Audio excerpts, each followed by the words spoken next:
are listening to the Live and Level Gamers podcast in association with FullEffectGaming.com.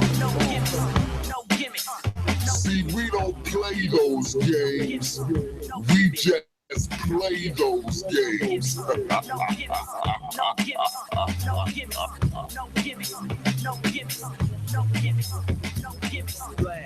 Level Head Game. John Shaw, K-Bomb 20, D2K, Jedi Knight. The Live and Level Gamers podcast, where gamers come to talk.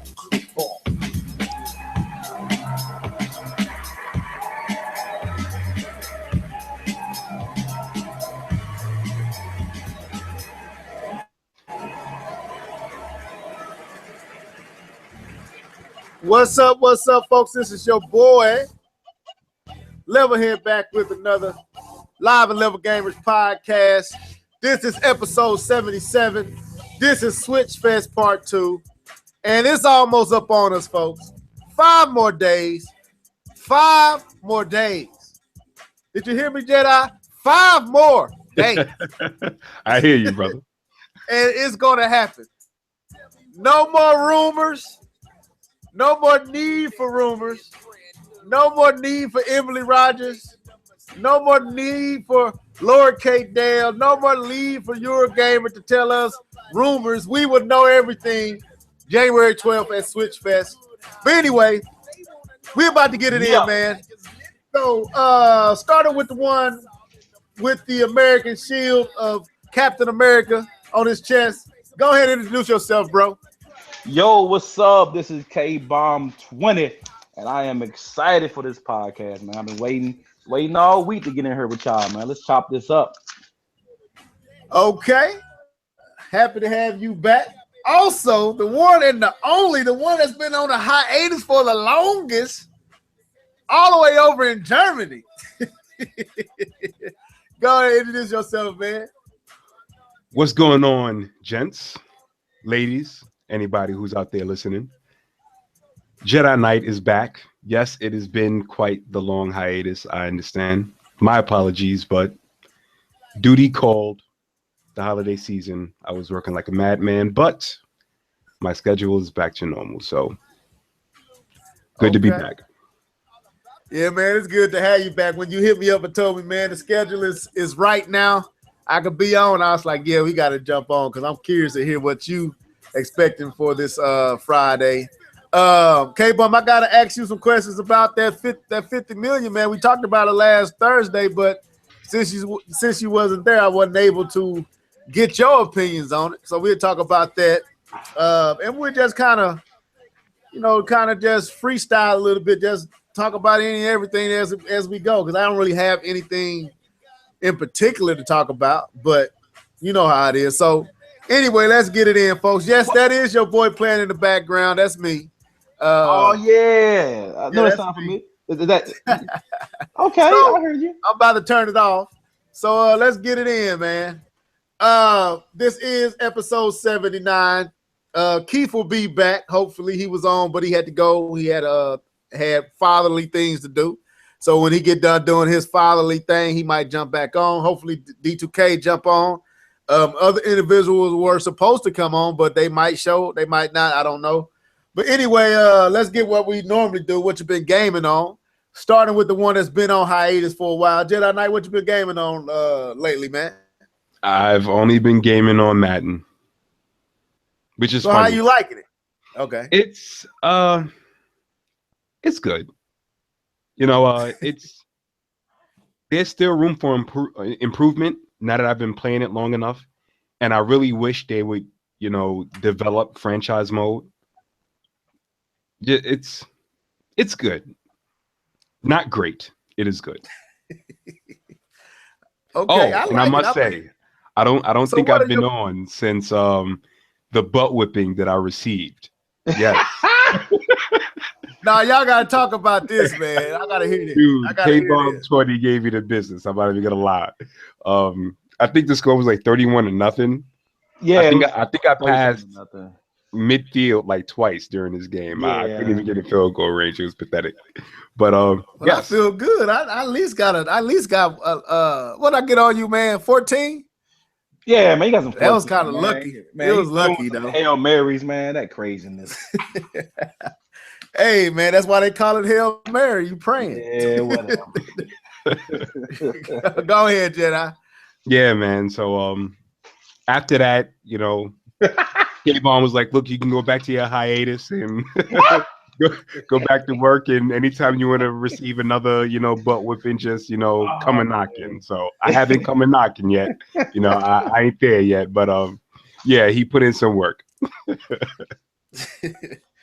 All right, K-Bomb, what you been gaming on, man? Obvious Madden is one of them, but what you been gaming on, man? Well, not in the past week actually. I haven't really touched Madden. But actually, I've been gaming on most of the time. I've actually been, we've had New Year's for our church, so basically, so not to get into too much detail. I've been praying and fasting this whole week, so I really haven't gamed too much. But I got a little game in there, playing a little Overwatch. And for anyone who plays Overwatch, and man, I finally reached what they call the diamond level. Because I'm playing in the competitive mode, so I'm playing against other people, and it's like a ranking system. And the diamond level is it's actually a pretty good level to get to. At that point, at diamond level, you're facing people who are like really good at the game. And I know I didn't post on Twitter or anything like that, but I posted on my Facebook. I went like 2 games in a row. I went in the last 2 games, I went 76-5, which I got 76 kills, only died 5 times. So I've been getting that in, man. I've been like I said, I really, really like Overwatch, man. That game, it's a great shooter, man. It's they're constantly trying to balance the game so one thing is not overpowered. And I appreciate that, because they're not trying to hurry up and pop out a sequel so you can spend more money. They're trying to get every last piece of this game out of it while you have it. It's kind of a PC mindset, where they you buy the game and then they continue to release stuff throughout the year, because they just added another map this week, another map to the game. It's not like Call of Duty. You didn't pay for it. They just gave it to you. And they've actually released, I think, 2 to 3 new characters post launch. So that's why I really like this game. I'm loving Blizzard. It's a very fair shooter. And majority of my playing, I've actually had a chance to play. So I've been at church most of the week. Is playing Overwatch. So yeah, like I said, that game is life to me. I love that thing. I mean, it's just well balanced. It's well made, and it's made by developers that listen to gamers. So that's what I've been gaming on. Okay. As far as me, I've been gaming on that NBA 2K17. My son actually just came right before we jumped on the podcast, talking about, man, we're gonna get on it today. And let me explain why he keep asking me, do I want to play? See, this is what happened. K-Bum, after that last podcast where I asked you about the shooting meter, me and my son actually played, the game. And I gave him that business. 2 games in a row, just made him look bad with LeBron. And then I had I even went, LeBron and Kyrie. We just got old dude from Atlanta. I think that deal went through. Yeah, Kyle Culver. I know. I know. It looks good. Okay. Wait. Anyway, so I'm getting too excited. Stay to the topic. Anyway. But then let's stay on topic. But anyway, so we was playing, and of course I gave him that business like I said I would. So I got in brag mode, right? So I'm all talking stuff, and my cousin came over.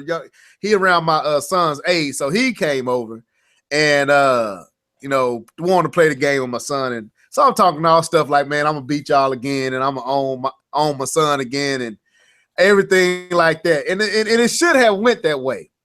But it didn't go that way. I guess my son went downstairs and practiced because he gave me that work, and he been asking me to play ever since. So actually, when I get off this podcast, I got to redeem myself, and we probably going to play it again. But that's all I've been playing, little Ratchet and Clank when I can get it in. I got to finish that. But for the most part, that's been it. So I I went and watched that Rogue One, Star Wars. Is it Rogue One? Yeah, Rogue One. And that was a good movie. Yeah. But we won't talk about that because I want D2K here when we man. talk about that. We need D2K here to talk about that. Him and John Shaw. Have you seen the Jedi? No. Rogue One? Nah. Not. Good movie, man. Good movie. So anyway, let's jump into this, man. We all done got out what we've been gaming on. This is the week of Switch Fest. The festivities are soon to kick off this Friday. No, it's Thursday.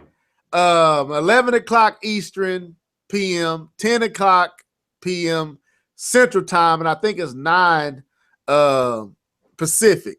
I don't know what time it starts. So what time would that start for you, Jedi? That'd be like, what, 6, 7 in the morning? Yeah. When you guys are listening live, I'll be asleep. That's like if it's 11 p.m. East Coast time, that's 5 in the morning my time. So okay. Yeah. So you'd be catching a little bit later. Yeah, I will be catching that the next day when I get off of work. Okay, cool. So since the Switch is about to take place, the Switch Fest is about to kick off, of course you know that the drama is going to start kicking too, right? So shouts out to the Game Informer on Twitter. He sent me this video. We could talk about this first. He sent me this video from the Beyond podcast. And this is a podcast that's on IGN. And it's pretty much a PlayStation community podcast. It's PlayStation focused. And they had like a 4-minute, 30-second segment on the Switch. And it was basically all negative rhetoric coming from these individuals. One dude said since Mass Effect Andromeda is not coming to the Switch, he don't want it anymore.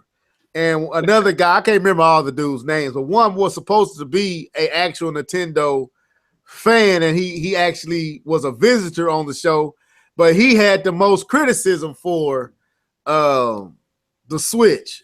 And a lot of what he had to say was based on unfounded, unproven speculation and rumors. So, throwing this at Jedi Knight, since he's been the one that's been, off the mic the longest.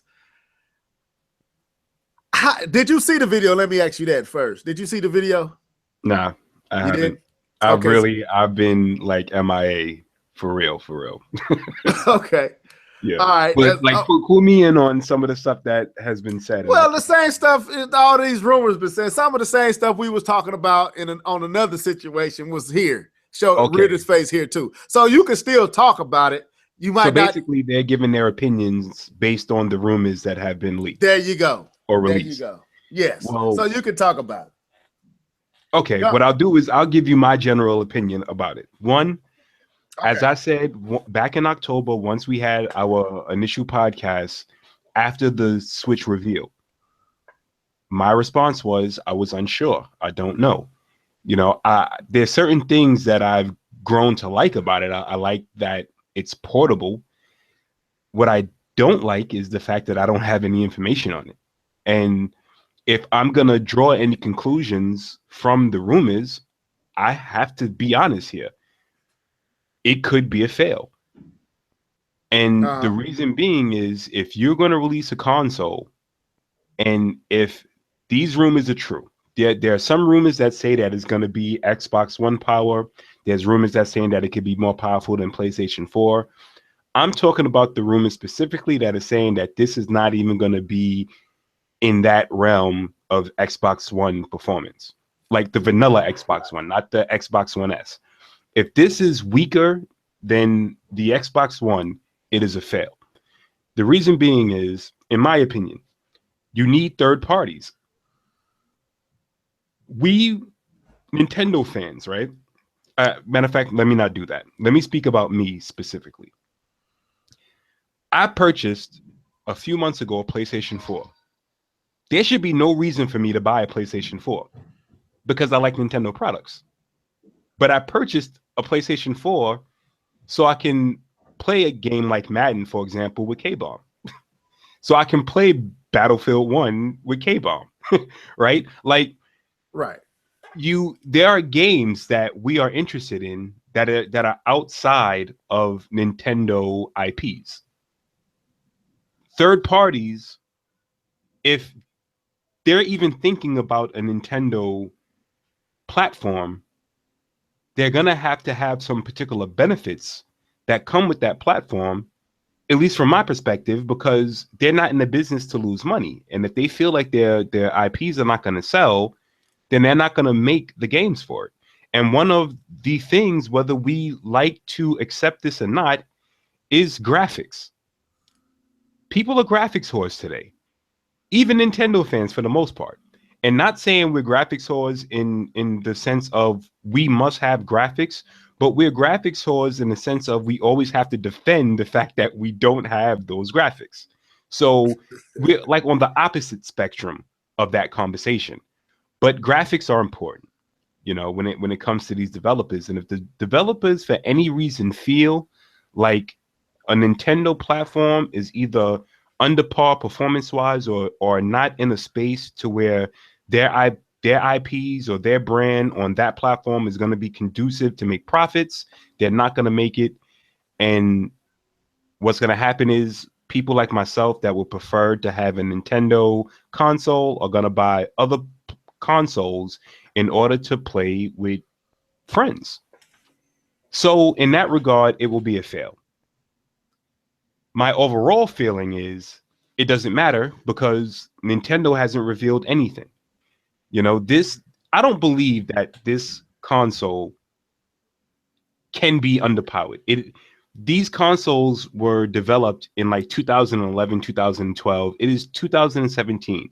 I can't believe that Nintendo would release a console, call it a home console, not a mobile console, and it'd be underpowered in comparison to the Xbox One. I cannot believe that. If they do, I can't lie. In my opinion, it's a fail. I agree. I understand. Now, what about on the other scale? Like, if the rumors is true, I'm with you. But the fact that they're basing this all off of rumor, how you feel about that? It's ridiculous. I can understand their feeling if they put it the way I just did. If these rumors are true, then yes. The problem, I guess, is coming in to where everybody loves to just take the rumors and say, hey, well, make sure you bring your salt with you because all of this requires that large grain of salt. And then they do a plethora of videos about these rumors. This is why, I don't entertain it. And yeah, I do go in and I watch these videos too because it's entertainment and there's interest there. But in regards to making content over and over and over again about the same things, look, Nintendo just needs to tell people what this is. And I'm not being swayed too negative or too positive on the spectrum. I'm just waiting for Nintendo to tell us what it is before I give my conclusion on it. I think if people are giving conclusions, then, that's the wrong thing to do. Okay. All right. K-Bub? Yeah, man. Well, I listened to some of what they were talking about, and my thing is like Jedi was saying, if you can make a conclusion that something is already is based off something that is not, your whole argument is on saying, and then a lot of these people, they place their arguments on saying because that's the information that they have, so they go and run with that information on seeking saying, which if you can base it off, it's really just, it's rumors. We got to keep it to what it is, and that's what's not being happened. Sometimes they take these rumors as if they're true, and they run with them as if they're truth. But what I'm saying, it's sand under your feet. What I'm saying, that rumor, unless it comes from Nintendo, it's at this point it's a rumor.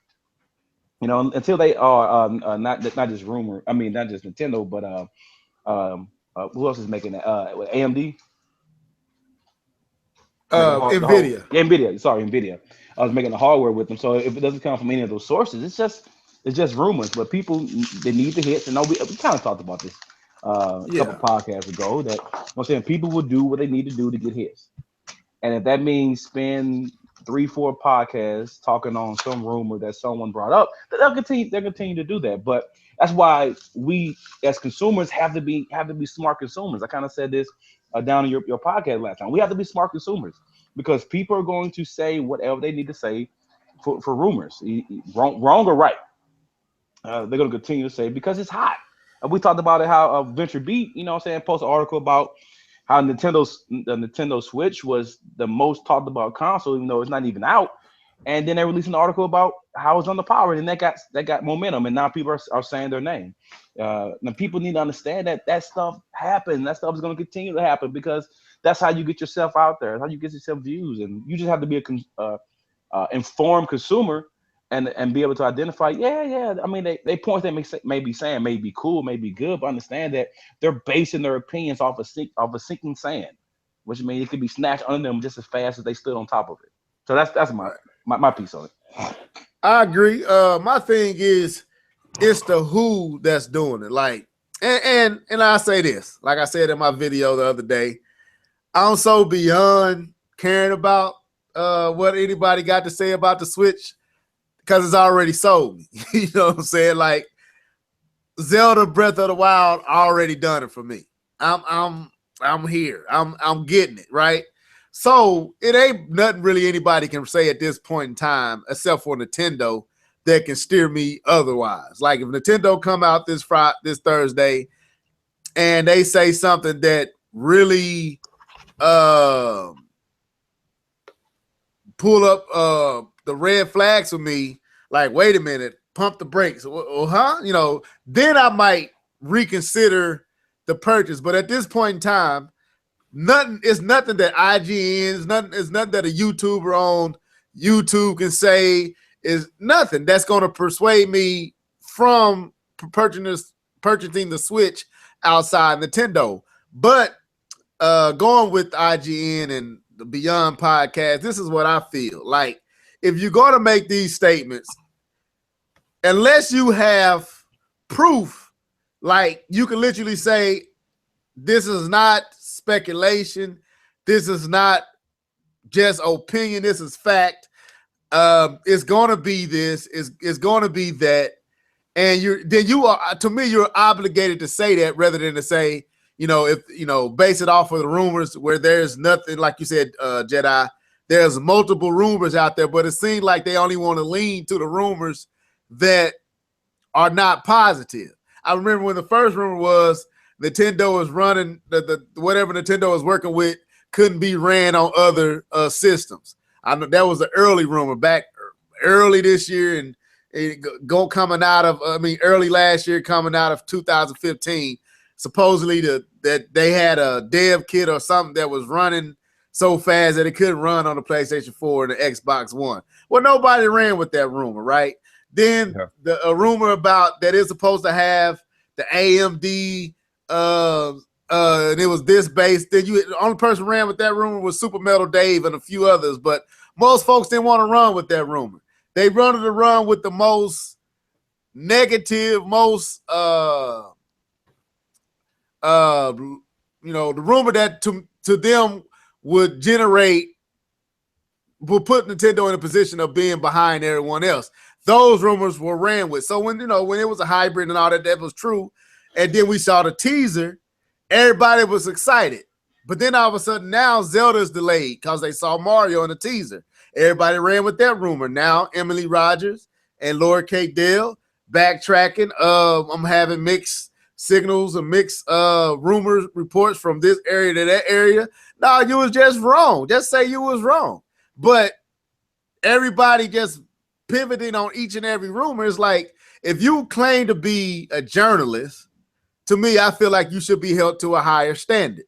That's why I have issue with certain individuals in YouTube that claim the banner of journalists. Don't call yourself a journalist and the only news you were carrying are rumors. Rumors are not news. IGN, you can't be taken serious when everything that you say is being based on rumors. You have, where's the facts? Where's the digging? Where's the research? Where's it going to asking the questions? And then you got to qualify what you're saying, not just off speculation, but off of hard digging and hard evidence. Then you make your statements. But a lot of these cats are not doing that. Venture Beat, like you said, K-Bum, caught wind. We didn't even know who Venture Beat was. But IGN, Eurogamer, Digital Foundry, everybody ran with this group's assessment, even though it really wasn't different from what Eurogamer said in the beginning. So, to me, I don't get how the door swings with these people. And it's like, if you're going to argue it like it's true, don't say behind it, take it with a grain of salt. Either argue it like it's a grain of salt or argue the other way. Don't mix it so that you kind of hedging your bet, so to speak. I throw it back at Jedi Knight. Yeah, I actually agree with that 100%. And I don't have a problem with a person calling themselves a journalist and saying that their channel is news-based. If they are, in fact, taking information from a person like Lauren Kate Dale or Emily Rogers, and then they do independent digging to kind of validate that information. When you're not doing that, then you're no different than everybody else that just caught that hot, Twitter feed or Instagram feed or however they get their information, or just simply watching the very first YouTube video that came out with that information, and then they run to kind of make a video to kind of catch that wave. And right. I'm not gonna sit here and separate myself as if I've not done that.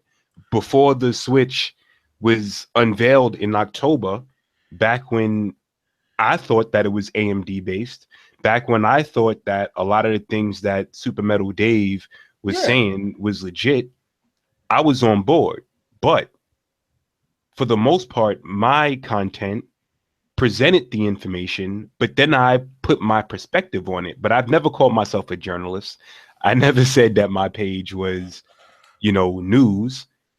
I'm called the casual gamer.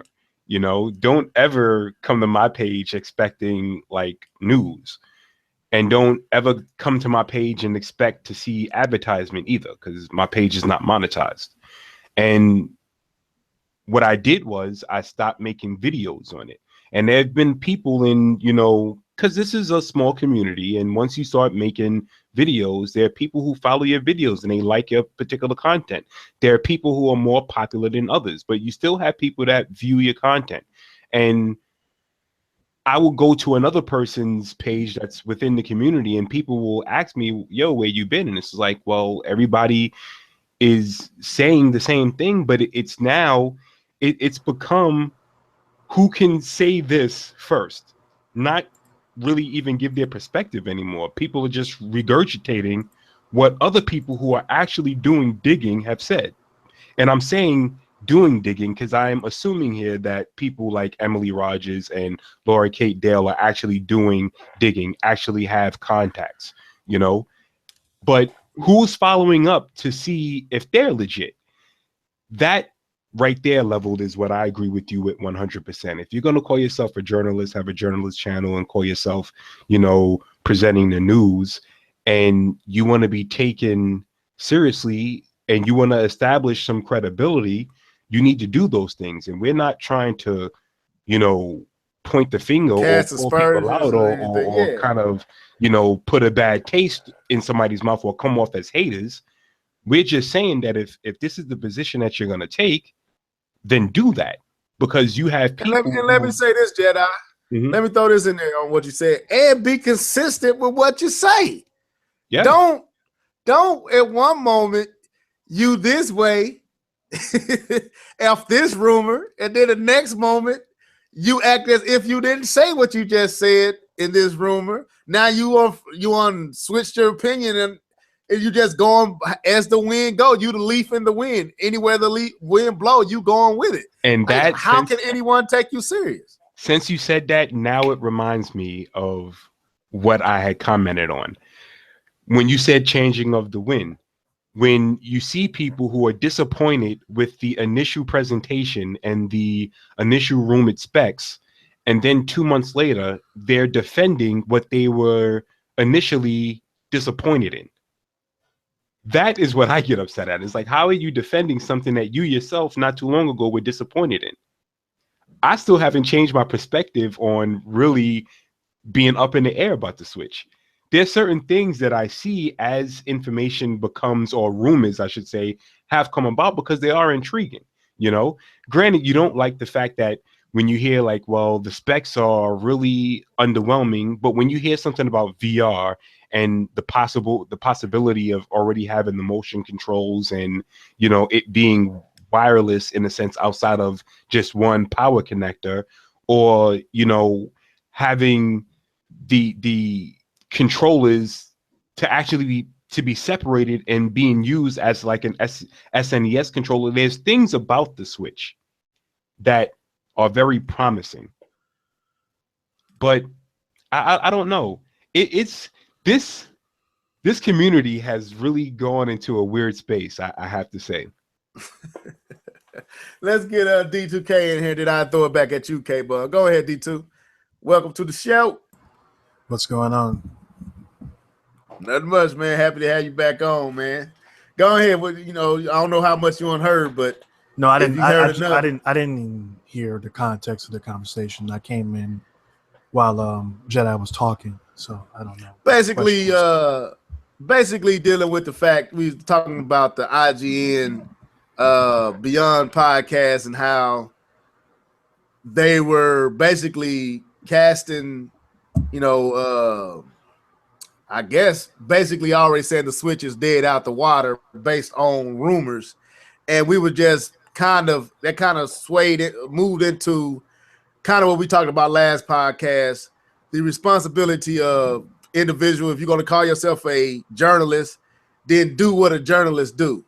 Don't claim to be a journalist and all you do is regurgitate what other individuals say with no research, no fact checking, or just doesn't make it common sensible sense. Like you just, and then so basically on that. So we'd love to get your thoughts on it. Well, I saw your video about the IGN podcast, and I saw your perspective on what is it. Hello? Yo. Yeah, I thought I went out. I think D2K just dropped. Did he drop? Yeah, it sounded like he dropped. Okay. I guess as soon as he get his situation, I don't know if it dropped or his mic dropped. But let's throw it to UK Bum, and then when D2K jump back in, I'll swing it back his way. Go ahead. Man, I done said my piece, man. I mean, it's, I don't. Yeah. Okay. Go ahead. Well, yeah, go ahead, D2. I thought I was having network capabilities. I can understand why people will be upset just watching your video, but then I actually went to the IGN side. So let me just look at this podcast thing myself.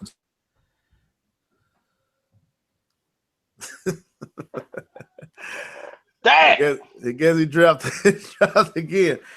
Go ahead, man. That's IGN, man. They mess up the internet. K-Bomb is crazy. Hey, I'm telling you, bro, man. That's the government, man. That's that Trump stuff, man. I don't know about that. Let me find out. IGN got contacts with NSA, right? They got contacts, man. They messing with that charter or whatever you're using. That's hilarious. Man. Hey, I better check y'all stuff. Y'all go home. No, it's fine. For real. No, man. It's just, man. I don't have enough energy to give. Oh man, talk about the body. What's going on here? Hello? IGN, man. Yeah. What's going on? Yeah, we hear you. Why is it that when I keep talking, K-Bomb cuts in and starts talking again? What's going on? I don't. Oh, am I coming through? Yeah, you drop. You drop out. You drop out, and we don't hear you on our end. Yeah. So I was saying. Let me log out and log back in. Something's not right. Okay, that's cool. That'll work. I ain't trying to cut you off, bro. I ain't that kind of rude. Go ahead. I'm inviting another guy in from the Quan Man. He wanted to come in and share something. Oh, no problem. Can you hear me straight now? Yeah. There we Yes, go. sir. All right, as I was saying, I didn't have a problem with the podcast at all. I agree that it was mostly negative about Nintendo. I think the only positive things that they really said was when the guy was talking about the GameCube controller, saying how even though it looks weird, it was very, very comfortable, which is true. It is a weird looking controller, but when you actually put it in your hands, it is very comfortable. And they were saying that, hey, we don't know everything. This is our opinion, but this is what we expect to happen. But, they have the event coming on the 12th and we'll see. But there wasn't anything that they said that wasn't plausible or possible. And I think that's really at the root of a lot of people's anger, is that if they were just coming out saying things that were completely outlandish and stupid and not possible in any way, shape, or form, then people can say, I'm not even going to waste time talking about this. That's so stupid. I mean, these guys don't know what they're talking about. But everything that they said was stuff that we have all said in the past ourselves. Everyone on this podcast, everyone that's listening to this podcast has said at one point in the record, said, but this is what Nintendo does. And because this is the same company that lied about Zelda Breath of the Wild being exclusive to the Wii U, that lied about Zelda Breath of the Wild coming in 2015, that lied about Zelda coming to the Wii U or in Switch in 2016, that sold you an electronic device without an AC adapter, the new 3DS, that blamed you for Star Fox Zero not being successful. This is the same company that basically shut the Wii U down last year and really didn't give you anything but just little, shovelware titles for the entirety of 2016. Star Fox wasn't supposed to be a bad title, but it was. The Twilight Princess HD should have been remastered rather than just the upscale version of it. I think it would have done a lot better if it was. Like, it should have got the same treatment that Ocarina of Time got for the 3DS. But this is the same company that still keeps making mistakes. So when a company or when individuals go on their own podcast and say that, it's a possible Nintendo can screw this up, and I'm not optimistic that they won't, I don't see a problem with that. But I do agree with the rumors aspect of people are just going around stating rumors as fact, and not necessarily them, but people who have prominent YouTube channels that are making back to back videos based on rumors and passing them as fact and talking about them matter of fact as if they know something that we don't. And all these things are based off of rumors. All of them can be completely false. Some of them could be true. All of them could be true. We don't know. But we're going to find out in 4 days. So why are you making... it seems like in the last 2 or 3 days, the rumor videos have increased by 50%. I'm seeing more of higher frequency of videos going into... We're this close to actually finding out for sure what the Switch is. It doesn't make any sense to me. I'm like, dude, just wait. It's coming. You're gonna know everything that you need to know. We're not gonna know everything. We're not gonna know everything about the specs, because Nintendo doesn't like to talk about that. We're not gonna know every single game that's coming, because they might want to save some of that stuff for E3, and then or any accessories that might be coming to the Switch or something like that. We might not. They're not going to tell us everything, but everything that we need to know to make an informed purchase in March, we will know about on Thursday. So I say just shut the rumor stuff down until then. They can't make money. If they go ahead, did I? What? Well, that's what we were saying in the last podcast, is that it's about money. We can't make money unless without the clickbait stuff. I know, I get that. And that's basically, like I said, I didn't really care what IG, and it was somebody that sent it to me and asked me to give my opinion. So, to oblige them, I did.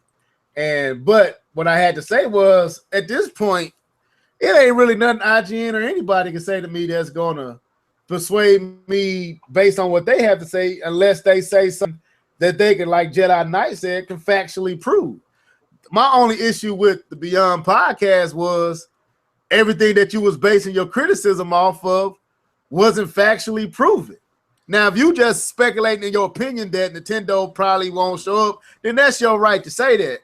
But if you're going to go through a whole spiel of stuff and point to this as the reason why you don't want it, or the reason why it's underwhelming, or the reason why it's going to be a failure, and everything that you say is best off of speculation and rumor, and you call yourself a reporter, and you call yourself a channel that is supposed to be respectable and credible, and to me, you are contradicting yourself in that whole setting. Like I said, if it was just based on my opinions, to me, I feel like the Nintendo ain't gonna live up to expectation because of history for the last decade.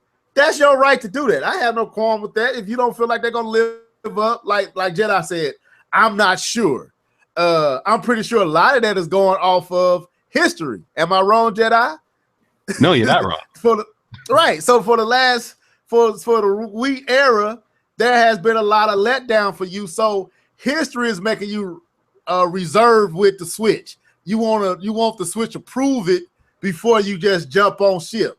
Yeah, okay. And to just be very clear on it, I didn't have any problems with the hardware with the Wii or the Wii U. My problem is I didn't get all of the games that I would like to have. I'm getting tired of having to buy two consoles if I want like a complete console generation experience, and that is what I want Nintendo to fix. And if that means having better hardware, then so be it. But hardware wise, I had no problem with the Wii or the Wii U. Right. So well, that's what I mean. I have a two. Well, hold up. I have a couple of points of pushback for what Devil Head was saying. For one thing, and I said this on Super Metal Dave's page because his response was even more scathing than yours towards this IGN thing. And he went off I didn't say anything about people in his video. No, but I had to respond to him. I said, look, I got to do this. There have been plenty of Nintendo fans who went out and said the Switch is going to be successful. The Switch is going to get third-party support. The Switch is going to get the top AAA titles. The Switch is going to bring back the casual gamers. I've heard this over and over and over and over again from Nintendo enthusiasts on various YouTube channels and people in comment sections and forums. A lot of people are doing the exact same thing that IGN is being criticized about, but on a positive spin of it. People are basing their enthusiasm and hype for the Switch off of rumors. It's rumored that it could be using the Pascal architecture. It's rumored that it could get games like Red Dead Redemption 2, or it could get Beyond Good and Evil 2, or it could get Mass Effect Andromeda. These aren't things that are facts. Right. These are things that are rumored. It's rumored that we'll have customizable Joy-Cons. You know what I'm saying? It's rumored that it might be a supplemental computing device at some point. Even though it's a patent, that has no guarantee that it'll ever be put into practice because companies patent ideas all the time and never use them. If you go into Nintendo's backlog and look at their patents, they patent all kinds of crazy devices and never saw the light of day. So the point is that it's the same thing both ways. And like I said before, there's no reason to get upset about someone else's opinion because it's an opinion. It's an onion, like Mr. T likes to say. It's their opinion, and none of them are wrong and none of them are right. Only Nintendo and God knows what the Switch is and what it's going to do. So let's just wait till it's Thursday. Yeah, but that's why I keep preferencing what I say with it is not the rumors. Like, okay, if CNN has a responsibility, and I did this video a long time ago, and I put up the creed of journalism, right? They have, if you claim to be a journalist, there's a certain creed, there's certain protocols there's certain red tape, there's certain fact checking that you're supposed to do, and your opinion should be based off the facts. Whereas a person who is a casual observer who is not wearing the mantle or the title of journalist is free to speculate positive or negative how they want, because they are not under the umbrella of a journalist. IGN in this channel is Beyond Podcast, all represent the journalist sector of gamers. They supposed to be credible. They supposed to, what their opinion is supposed to be based on fact or just their personal take. My only qualm with the situation was, and I didn't even really care. Like I said in my video, I don't care what they say. You shouldn't either. If you want it, buy it. If you don't. They shouldn't change how you feel. You shouldn't even get mad at them. So, but just for the purpose of fairness, if you don't tell me I'm a journalist, I'm a reporter, and all you're reporting is the regurgitation of of gossip in the wind. But there's a How problem are you credible? but there's a problem with that statement, though, Rebel. Okay, is that they were doing a podcast, which is what we're doing now. Right. They were not doing a news report. They were having a casual conversation between each other, just like we're doing, basing their opinions off of what information is out there. If this was an actual news report and saying this is what we know to be a fact, then I'll be down with what you're saying. Then you should do that away from IG. Go ahead. Before you jump in, Kwame, I'm gonna want to introduce. But I'm gonna let Jedi Knight finish, and then I throw you in. Okay. All right. No problem. Yeah. I just wanted to say that I think with the statement that Leveled is kind of generalizing, I'll be more specific. I'll see a guy like Player Essence who says that his videos are like news. You know, he's presenting the news. And it's the same type of videos that are only presenting the same rumors that we hear from every other, YouTuber in the community.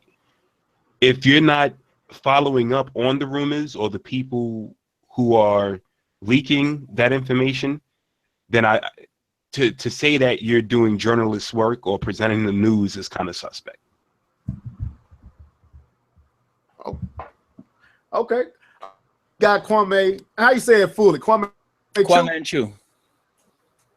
It's Kwame Chu. Now he was in the. Now I know I've been following you for a while, so I know you. So when you said you had something to say, I was like, oh, cool. So welcome to the show. This is your first time ever been on the Live Level Gamers podcast. Boy, please. But anyway, where somebody come from? You gotta put up the sound effects, man. You slacking right now, D2. You got me over working too hard. But anyway, so what did you have to say, man? First of all, introduce yourself to the Live and Level audience. Most of them know who you are, but go ahead. Yeah, I'm Kwame Chu of Gamers at Large, one of the founders of that little group.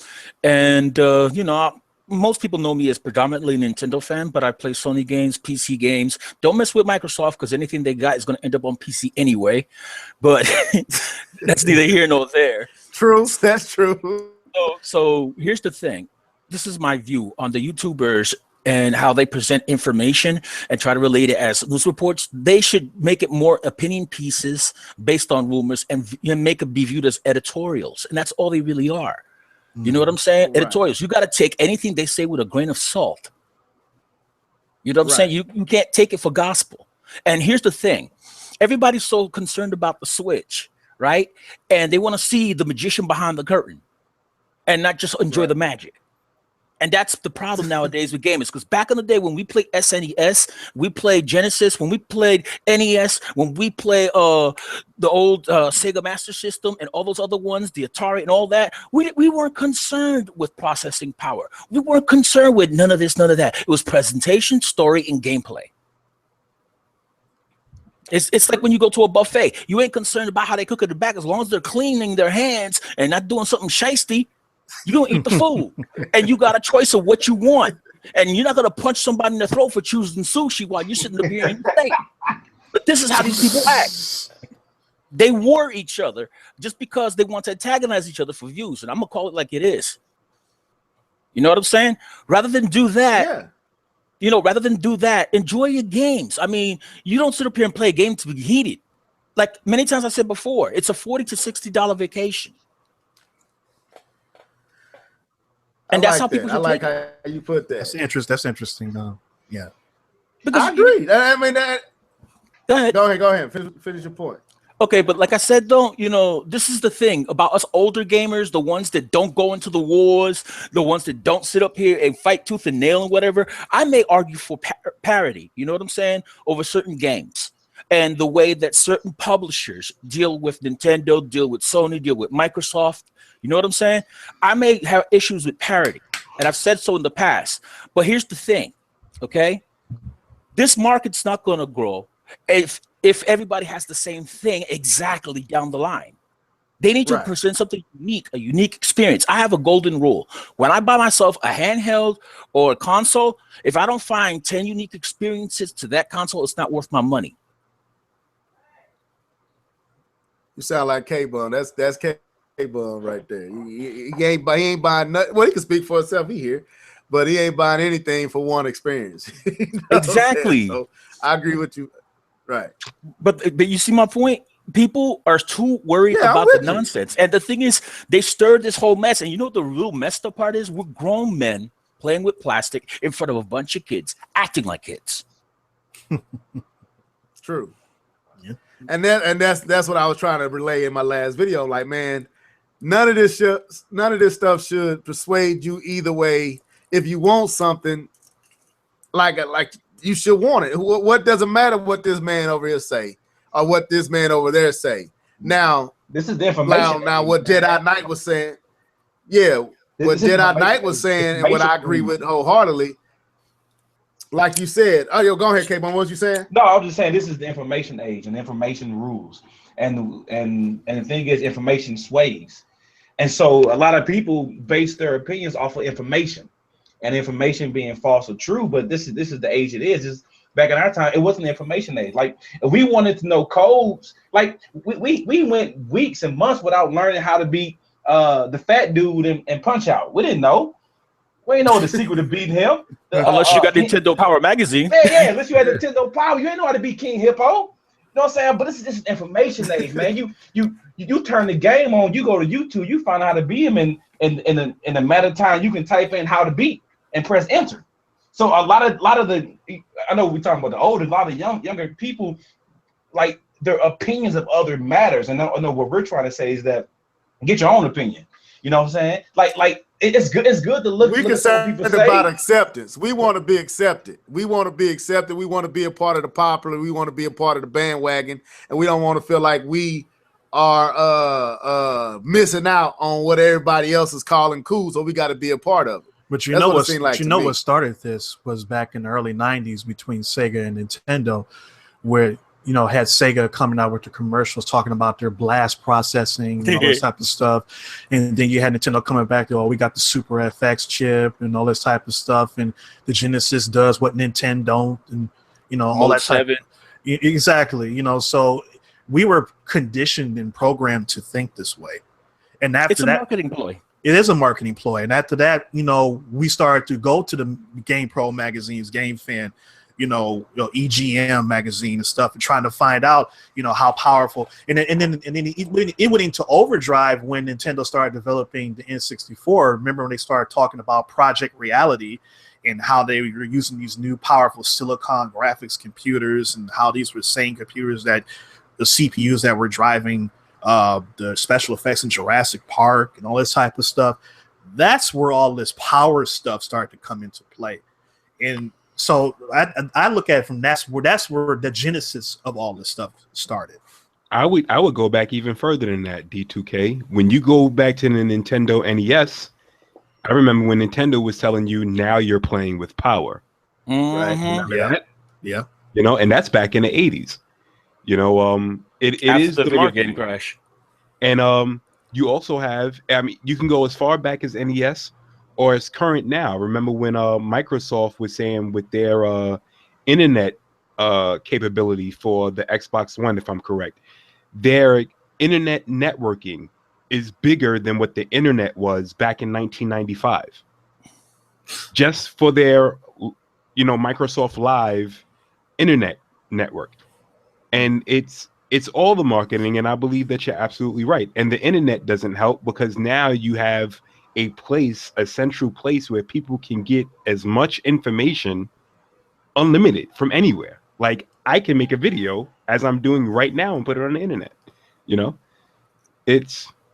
I think that's a good point. It started with the marketing.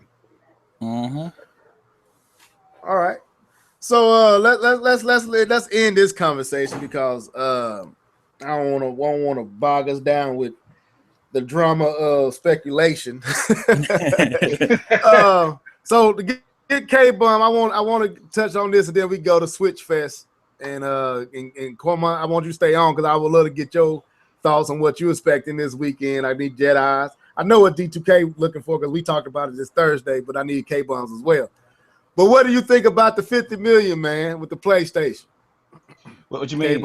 I guess I missed. The PlayStation has passed 50 million sold. Good Lord, that's a lot of consoles. What I think about the 50 million, I have been following a little bit that because they outsold this, and I think I posted on Twitter. This Christmas they sold more PlayStation than they did last Christmas, which to me is like, how are you doing this? Some of that could have been people turning in their PS4s for a Pro or something like that. But even just thinking about the fact that they sold 5.7 last year, I think it was like 6.3 million this year. It's just like I'm still trying to understand why. As a PlayStation fan, I'm still trying to understand why Sony is selling the way they're selling. I still don't see it yet. I have the answer. Go ahead, brother, by all means. Okay, Nintendo hardly posts anything about their console. Here they are 2 months to 3 months shy about putting the new console out, and you hardly see anything posted.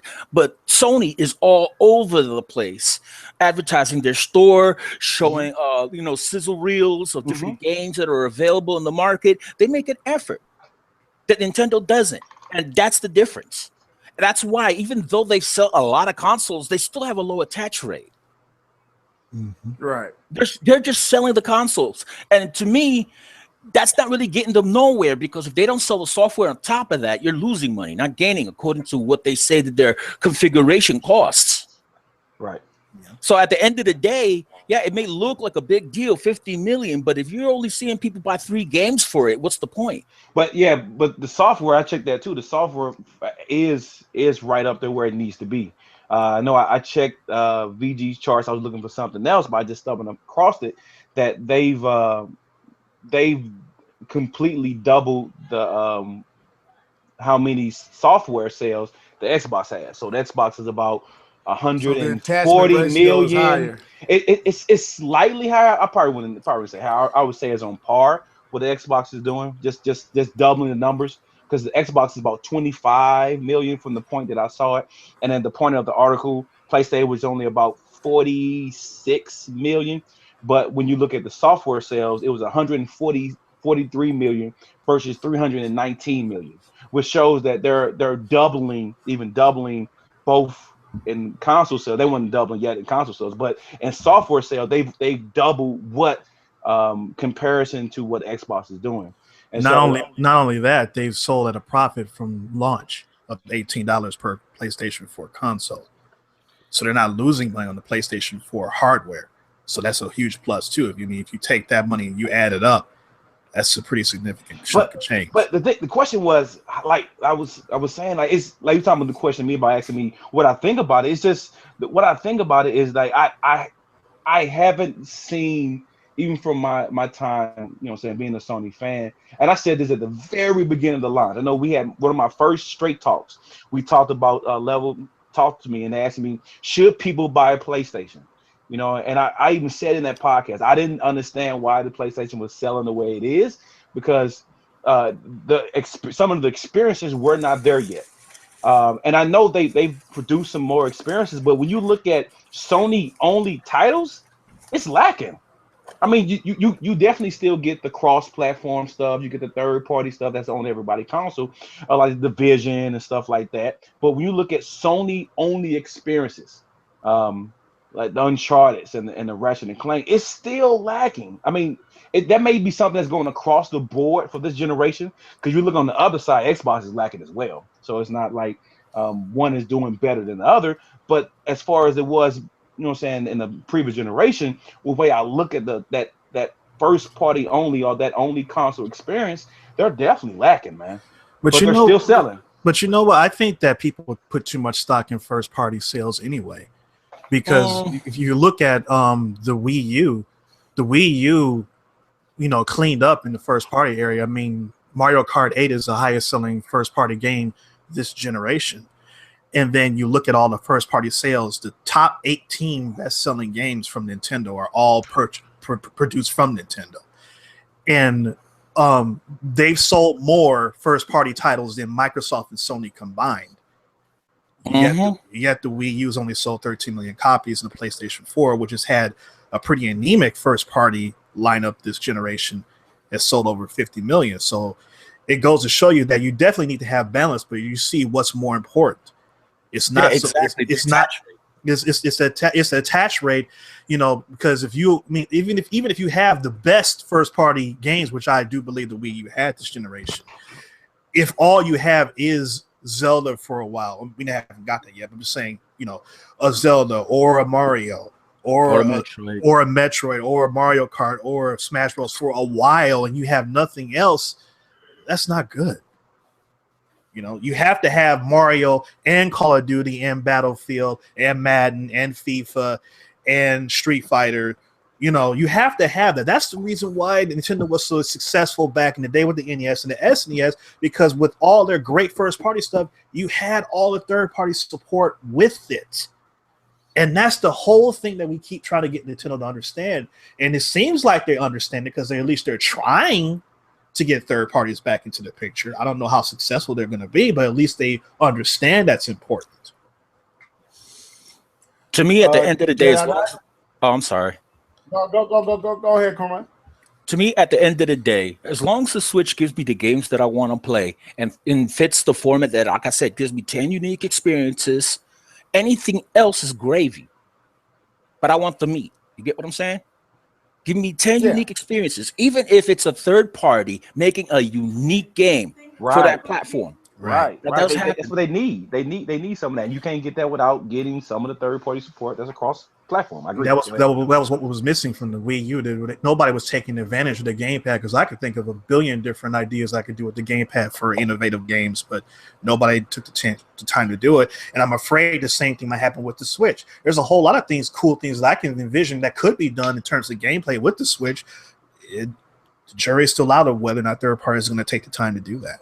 True. You know, the sad thing is, Nintendo, they kind of took the wrong exit on the road to gaming, okay? But they didn't commit to their mistake. You know what I'm saying? Sometimes you got to do that. You ever been driving and you miss an exit? You don't freak out. You sit up here, get right back on the right path. Maybe a little bit convoluted how you got to get there, but you do. Right. You commit to your mistake so you don't cause an accident. That's what's going on with Nintendo. They made an accident because here they are. They presented to us a unique way of playing games with the gamepad that basically was an analog to the 3DS, where we could have games like Madden, and you could draw your own plays. Okay, or you could play a game like Zombie U and look inside a locker or inside a bag or something, and then you got to worry about what's going on the big screen while you're doing that, and there's no pausing. There's a whole lot of experiences they could have brought, and rather than commit to it, what did they do? They chickened out. They went chicken shit. Excuse my language. with the Switch, they backed out altogether. Now everything's back to one screen again. See what I'm saying? As of right now.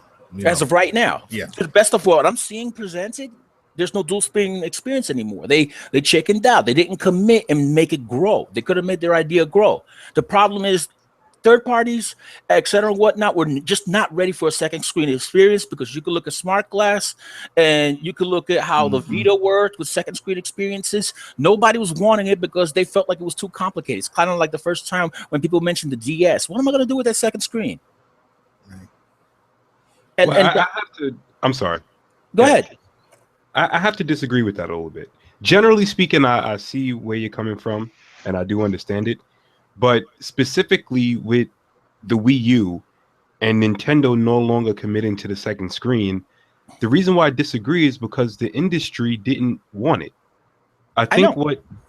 what the Switch is, especially if virtual reality is indeed capable on the Switch, I think what Nintendo did was they made a console that can also double as a virtual reality, experience. Something that the entire industry has gravitated to. Everything from PCs to graphics cards to now consoles. We're even hearing things about the Oculus Rift possibly being compatible with the Xbox One S. This is something that the entire industry has gravitated to, and it's always been the typical thing of Nintendo to go the opposite way of what the trend was, which granted, that does make Nintendo unique. But I think what Nintendo is trying to do here is to reestablish some relevancy here. And if VR does in fact take off, they don't want to be the one that one doesn't have virtual reality, but all they have for you is a second screen. You see what I'm saying? No, I get your point, but the thing is, like I said, the second screen could have provided some unique experiences aside from the cookie cutter VR experience, because every VR that you see is generally the same thing: a wraparound screen, sit up here and see everything. You might get a little nauseous if you're the sensitive type. You might sit up here and get too immersed. But at the end of the day, it's a unique experience for you. But at the end of the day, if everybody's doing VR, then what's going to sit up here and set them ahead of the pack? That's Well, why I said the second screen was a good idea for certain games. And the thing is, nobody took advantage of it. True. But if Nintendo is going to be the only company that's taking advantage of their technology, then the technology itself is limited. So if Nintendo is making very unique experiences, but every other third-party company doesn't want to take advantage of the technology, then it's going to go stale. Nintendo can't continuously try to implement technology and then be the only company that's trying to support it. That can work well if it's like with the 3DS, because in that space, it just kind of works. But when it comes to the home console, it would have been great if you can draw your plays, on Madden. The problem is EA didn't want to support the Wii U, and Nintendo didn't make a football game, so we didn't get it. And let me jump in on it. That's what I was going to say. I feel like if Nintendo would have proven the Wii U themselves, and we didn't have the only real game that we could point to that was successful in approach and execution was Zombie U. If Nintendo would have made that game that utilized the dual screen and done it to an excellent level, I think it would have caught on, and third parties might have wanted to take it. Well, they still wouldn't have, because Nintendo wasn't powerful enough for them. But the idea and the concept would have worked, and I feel like it's like what Kwame was saying. It could have carried on because they proved its value. The problem I have with Nintendo, not the Wii U, because I think the Wii U is a great system. When folks got mad at me when I kind of changed my tune a little bit with Nintendo, it was because Nintendo didn't do anything to prove the value of the Wii U and the dual screen. And then when they finally put a game out that was taking advantage of the concept, it was Star Fox Zero. And I felt like we waited too long for this to be the game that y'all finally gave us with the dual screen. I don't know how you feel about that, but that's how I felt. I like the fact that you could sit up here and gun and somebody else can control the R-wing and stuff like that. You know what I'm saying? That kind of made, for interesting interaction between the player, sitting next to the other one. I'm with you on that. I'm talking about like just a single, the one, like if I wasn't playing with my son or another person, then we could do that where I'm controlling it. And I got like my biggest problem with Zero was some aspects of the game was just purely unplayable. you basically just basically enduring it until whatever you shooting at dies, because you really can't effectively control what's going on, because what they want you to do just feels so broken. You know what that reminds me of? Do you remember when the Nintendo 64 first came out, and the very first time they had a 3D platformer, which was Mario 64, how people had a hard time adapting to 3D space versus the traditional 2D side scroller? I remember. I've never had a problem. It was people natural for me. I used to go to Blockbuster all the time with my little son, and I remember him having an easy time, and I see some people sitting up here and say, no, this is too weird. Oh, no, this is too that. You know what I'm saying? A lot of people, you're going to get those that are loud, but they're not the majority. Yeah, I agree with that, but I would say I wouldn't call while the adapting to it might have been hard for some, I don't feel like they would ever say that the game was broken. Like, to me, I can adapt to anything, but I just feel like Zero was broken. It wasn't the adapting to it. There was aspects of the control that was literally broken. It didn't work. And I don't know. That's just my opinion. I leave that alone. Well, everybody has opinions. No, But let's move. Hold on, before we move on, I just wanted to touch on what you said a second ago, Level. I do think that Nintendo did prove in some aspect the ability of the second screen technology with the Wii U. I just think that it was about advertisement where they went wrong. With the Wii, right? They really hit it out of the park with Wii Sports. I think that showed exactly what the motion controls can do. It advertised it perfectly. And then you had games such as Call of Duty, which everybody knows that they know me. My best games ever when it comes to shooting games have been on the Wii. I love Call of Duty because of the motion controls. Where Nintendo failed was that when they presented the Wii U, they got Nintendo Land. That was the wrong game. What they should have done, they should have actually had Mario Maker at that time. If they would have launched the Wii U with Mario Maker, you're right. That system would have sold gangbusters, and developers would have been able to have a better idea of what the capabilities were of having a second screen. That's where you kind of there's a give and take there, Quan, when it comes to that technology. I don't disagree with your position, right? Overall, but if Nintendo is only going to be the people to support it, if they advertise it wrong or they just go about it wrong, it can end up being the Wii U. Well, getting back to the advertising wrong part, the biggest mistake that Nintendo made was this. They kept showing the gamepad and didn't show the console. And the reason why I'm bringing that up is because of the fact that people started thinking that it was a peripheral for the original Wii rather than some new experience altogether. And that was their key mistake. I've even brought that out on my channel ages ago. You know what I'm saying? For the consumers, you're absolutely right. But the developers knew what the Wii U was. Yeah, but here's the thing. It wasn't like the developers thought that it was just some peripheral. They knew that it was a new console. But here's the thing. If you can't reach the consumer, the developers can't do nothing. You need the consumers to sit up here and get a good idea of what they're getting into. Well, that's true too. But the developers who have to develop games didn't want to develop for this extra piece of the console. What they want to do is just make regular games. Yeah. Unless it's a situation where the industry is going to push into a particular area, such as what we have now with VR. They want to make a game and then copy and paste and send it everywhere and make money. Pretty much. The least amount of work possible and make the most amount of money.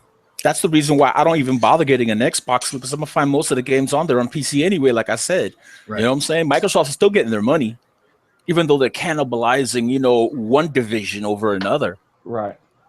You know what I'm saying? Is that the American dream, man? To do something once and copy and paste and make money? I know we blame some developers, but if I can make money that way, I'm gonna do it that way. My thing is not so much the developers, but the publishers. Oh, the publishers, they're even more about money. That's the thing. They're even more about making a buck. And so if they found a solution that works, then they gonna do it. Look at the mobile game, and almost died because it was copy and paste. You know, and then you start getting unique experience, and people started spending money. But understand, if people going to pay for Candy Crush clones, then you gonna keep getting Candy Crush clones, which is nothing more than columns. Right. I'm gonna put my experience as a developer or the publisher. I'm gonna go with the money at, and the money over here. That's what I'm about to do. And so I know we can blame the developers sometimes, but we got sometimes we have to blame ourselves for buying into that. Mm-hmm. That's my 2 cents. That's why I brought up the 10 unique experiences rule for myself. Yeah. You got to do. Notice I don't say that's rule of thumb for everyone. I said that's for me. Yeah. I like that. Okay. Anyone else? D2K? Anybody else got something they want to add to that? Nope. I'm getting angry about watching this game here, but the Giants are blowing it. But yeah. They kind of are, ain't they? I mean, they have so many opportunities. No, I don't want to get. Just move on. Okay. All right. That's funny. Let's talk about this this Thursday, man. How many people excited? Like, let's just go through that real quick. Like, Quam, how excited are you, man, for this Thursday? Well, I'll put it this way: I'm interested. I'm not exactly jumping out my seat yet. Because if all they're going to do is push too much third party and, not enough of what the thing can do and the reason for buying it, I'm going to be like, oh, well, it's okay. I'll get it anyway because I usually buy Nintendo and Sony anyway, straight out the gate. But if they show me something unique, if they show me something that is going to sit up here and draw the attention of the consumer, because that's the important thing. Third-party developers are going to go where the consumer goes because they're chasing the money. You see what I'm saying? If they sit up here and make the experiences where people are drawn to it, kind of like what happened with the whole Wii thing, where everybody was interested in shooters all of a sudden, like he was saying before, the gentleman that was saying earlier, you know what I'm saying? How it felt using the Wiimote as a gun or a rifle. You know what I'm saying? You felt immersed. If they can make find lightning in a bottle with an experience like that, and let it, transfer to the mass market where they're interested, then we got something special to deal with. Otherwise, we're going to be back to square one with the Wii U again, GameCube again. Even though they were good systems, they had solid titles, but overall, they didn't sell well because people just weren't interested. Yeah, so you saying it can't wind up just being a Nintendo first party council. They need to make a buffet, in other words. You know what I'm saying? Present a different experiences that enrich, where if somebody wants one thing, they got it, and somebody wants the other, they got that too. And that's the thing that I can see why Sony is doing as well as they're doing. It's because they do give you that buffet. You know what I'm saying? There's a lot of different experiences you can get, even with the first party systems with Sony. And so I agree with that. If they do that from a Nintendo standpoint, then you know what I'm saying, I see them doing well. Like I like Dragon Quest Builders, for example, that came out on Sony. I played a mess out of that. I'm thinking about getting it for my Vita. You know what I'm saying? I like it. It's like Minecraft, but with a twist. It's an RPG twist to it. Okay. Stuff like that. Jedi? Is it? Okay, go D2K. I don't know if Jedi heard me. Well, I mean, okay, that was. Oh, we'll go ahead, Jedi. There. No. You go ahead. He sent me a message. He'll be right back. Okay. Well, I mean, Nintendo has an opportunity to really do some serious damage if they really wanted to. I mean, we're talking about VR, and VR has not really caught on just yet. I mean, it's out there, people know about it, but there's really no definitive game that's really showing off VR to what it could be. And if the Switch is capable of doing VR, and Nintendo wants to be at the leading edge of VR, and basically they will set the tone for what VR is going forward, there's no better way to basically shove off VR and to basically show that Nintendo is back and serious than with a virtual reality Metroid. I mean, that would just destroy everything. And, you know, people would just say, you know what? I got to get the Switch, period. There's no way in the world that anybody's going to, if you're a gamer, you have to really, really, really hate Nintendo to pass up a virtual reality Metroid game, because you know it's going to be quality. Nintendo's already stated in the past, well, Miyamoto has stated that they're not going to mess with VR unless they can really perfect it and to ensure that it's going to be safe for people to use.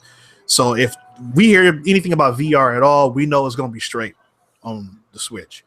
And even if Metroid was designed to be VR from the beginning, let's just say that Retro Studios or whoever has been working on this for a while, and then once they realized VR was capable for their next gen console, they can say, well, just make this to a VR game. It's still Metroid in VR. You know, I mean, that's just perfect. So if they can let that happen, then it's off to the races. There's nothing else that you need to do. You just got me thinking about Metroid Prime in VR, also with the interactivity of motion control. Yes. And if you look also at Nintendo Land and you take a look at the Zelda experience, that can translate into a first-person perspective Zelda with puzzles in the full nine. I mean, the sky is the limit for Nintendo in terms of VR. Their first-party IPs seem to be built perfectly for VR. I mean, Star Fox VR, Metroid VR, Mario games in VR, even Pokemon VR. You know, I mean, it's just that. I mean, that it seems like it just seems like a perfect storm right now that could come together for Nintendo if it works out that way. But I'm not expecting that to happen because this is not my first rodeo. And I said many times with Nintendo, the only thing for sure is that nothing's for sure. And I am just going to sit back and watch what they do and take it accordingly. All right, go ahead, Jedi. I'm excited. I've been talking about the Switch for a year. So, you know, I'm looking forward to see what Nintendo has in store for us. Okay. Quan? Like I said before, you know my stance. You know what I'm saying? I got to wait because, you know, I got all hyped up before with Project Cafe, and we already seen how that turned out. Okay, so I'm just waiting. You know what I'm saying? I'm waiting and seeing what Nintendo leverages and takes advantage of, because they like it was brought up before. They have a whole bunch of patents that they can use. There's certain rumors saying that indicate that when the console itself, is connected to its dock, that all of a sudden the clock speed goes up. I think it's either on the GPU or CPU side or possibly both. Right. This things I find interesting per se, but I'm not worried about the inside of it. I'm worried about what's the outcome of it. Yeah. So you worried about, because that's basically the Wii U. The Wii U really wasn't what was inside of it. It was the fact that it was the fact that it just didn't catch on. So it didn't matter what was inside of it. If it don't catch on, it ain't gonna last. Yeah, because GameCube was the most powerful in its generation compared to the other consoles, and look how it sold in comparison. PlayStation 2 pissed them. Right. The PlayStation 2 just wrecked everybody, so that's even still But it goes back to giving the consumer what they want instead of creating a solution looking for a problem, which is what Nintendo has been guilty of far too often. You know, somebody said, you want a cheap DVD player, you've got it. You want, graphics weren't on par with the GameCube or the Xbox, but they were close, and you got third-party support. You had really good first parties with Sony. I mean, there was nothing really lacking with the PlayStation 2, and that's the reason why it's the best-selling home console of all time. PlayStation 2 is a beast.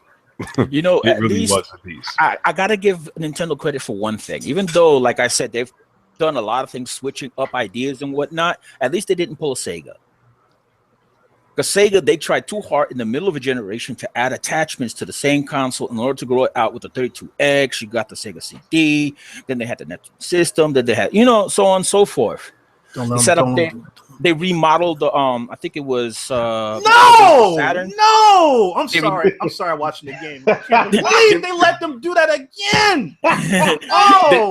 Are you up ahead of me or something? Because I'm watching the same thing. Oh, that's bull crap. Get back to what I was saying. What the heck? Anyway, stop it. Just stop it, D2K, man, because you ahead of me, man. Like, what is he yelling at? They ain't done anything. Look, Man. getting back to what I was saying, though, like I said, Sega didn't commit to a new generation. Rather, they tried to make transitory things. And that's what's going on with Sony now. And that's what's going on with the Xbox division and Microsoft now, because here they are putting mid-generation consoles out like the Xbox One S and the PlayStation Pro, when they could just commit to a new generation and get it over with when the time comes. You know what I'm saying? A person like me's not going to sit up here and take my PlayStation 4 out of nowhere and then switch it for the other one when, you know, I don't even bother with a 4K TV yet because broadcast hasn't caught up. So what's the point? Right. Yeah, that's true. See what I'm saying? I would say this, man. Let me get K-Bum in here first, and then I share what I feel like where I'm at. I mean, of course, y'all know I'm excited, but go ahead, K-Bum. Yeah. So I'm actually very excited about this the Switch. You know what I'm saying? I can see that. I can actually see myself selling my Xbox One and getting a Switch. So I'm actually very excited for it and what it can do. Because like I said, I bought the Xbox One from a buddy because I wanted to play Madden. It was the before it came out. There's a thing that you can buy through EA. You can buy a game before it comes out, and they have it for Madden. So I wanted to do that, and so I went and bought an Xbox pretty much just for that reason. But like we've been saying before, you know, unique experience, and Nintendo can do that better than Xbox can at this point. So I'm actually very excited to see what Nintendo is going to do. I'm actually, like I said, I'm very excited for the system. Yeah, I'm piggyback off of K, but I am excited about this Thursday because I believe if Nintendo does what they can do, and all they got to do is have a banging presentation. Like the Wii U did not have a great presentation at that E3. It failed on all fronts. They ended on Nintendo Land. Really, to show they teaser wheel was games that was years to year and a half old. Some was 2 years old. So there was nothing to really be excited about. New Super Mario U was your main title, and Zombie U was your other title, and it was like, if you wasn't a diehard Nintendo fan, you really couldn't find nothing amongst that presentation to really excite you outside the fact that it's a new Nintendo device to play with. I feel like if Nintendo does it right with the presentation, with the Switch, and they can recapture what they captured with the Wii, Nintendo can really set themselves up to not only dominate in a way that they haven't dominated in a while. Nintendo can pivot the game in a way that it pivots in their favor. And I'm gonna go back to what Kwame was saying with PlayStation and Xbox One, and D2K has said this too. If Xbox is treating the Scorpio as a mid-tier console or a mid-entry console and not a 9th gen console, and if of course, PlayStation is treating the Pro basically as a 0.2 to the 0.5 to the PlayStation 4. Nintendo, if they are successful with the Switch and the difference of the nuance of the Switch, I won't use the word gimmick, but the catch with the Switch, with the dockable, undockable, on the go, play where you want, at home, on the train, on the bus, in the plane.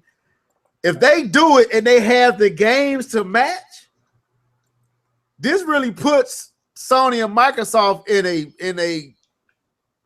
in a squeeze position because it's so convenient to just pick up a Switch because it does everything you want to do. It answers all your questions. And like you said, Kwame, TV hasn't caught up to 4K, so a lot of people, just like with 1080p, ain't seeing the need to get a 4K TV. Right.